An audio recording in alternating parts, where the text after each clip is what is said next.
প্রশ্ন 1।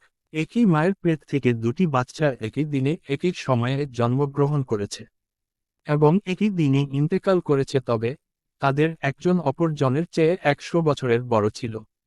তারা দুইজনকে কিভাবে তা হয়েছে? প্রশ্ন 2। পৃথিবীর কোন স্থানে সূর্যের আলো শুধুমাত্র একবার পড়েছে? কেয়ামত পর্যন্ত আর কখনো সেখানে সূর্যের আলো পড়বে না। প্রশ্ন 3। সে কয়েদকে যার কয়েদ থানায় শ্বাস নেওয়ার অনুমতি নেই আর সে শ্বাস নেওয়া ছাড়াই জীবিত থাকে? প্রশ্ন 4।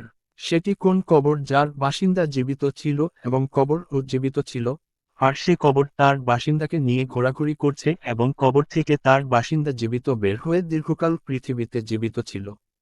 হজরত ওমর আব্দুল্লাহ ইবনে আব্বাস রাহকে ডাকলেন এবং উত্তরগুলো লিখে দিতে বললেন। প্রথম উত্তর: দুই ভাই ছিলেন হজরত উজায়ের আর হজরত উজায় তারা একই দিনে জন্ম এবং একই দিনে ইন্তেকাল করা সত্ত্বেও উজায় হজরত উজায়ের আহের 100 বছর বড় হওয়ার কারণ হল মানুষকে আল্লাহ তাআলা মৃত্যুর পর আবার কিভাবে জীবিত করবেন।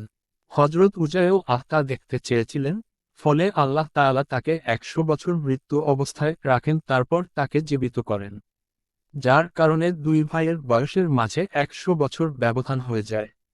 দ্বিতীয় উত্তর: হজরত মুসা যেটার কারণে বাহরে কুলজুম তথা লোহিত সাগরের উপর রাস্তা হয়ে যায়, আর সেখানে সূর্যের আলো পৃথিবীর ইতিহাসে একবার পড়েছে, কেয়ামত পর্যন্ত আর কখনো পড়বে না। তৃতীয় উত্তর: যে কয়েদি শ্বাস নেওয়া ছাড়া জীবিত থাকে সেটা হলো মায়ের পেটের বাচ্চা, যে নিজ মায়ের পেটে কয়েদি তথা বন্দী থাকে। 4 প্রশ্ন: যে কবরের বাসিন্দা জীবিত এবং কবর ও জীবিত ছিলেন সে কবরের বাসিন্দা হলো হজরত ইউনুস এবং কবর হলো ইউনুস যে মাছের পেটে ছিলেন সে মাছ, আর মাছটি ইউনুস নিয়ে ঘোরাঘুরি করছে। এই উত্তরে ইহুদির সাথে সাথে কালেমা পড়ে মুসলমান হয়ে গেল। সুবহানাল্লাহ।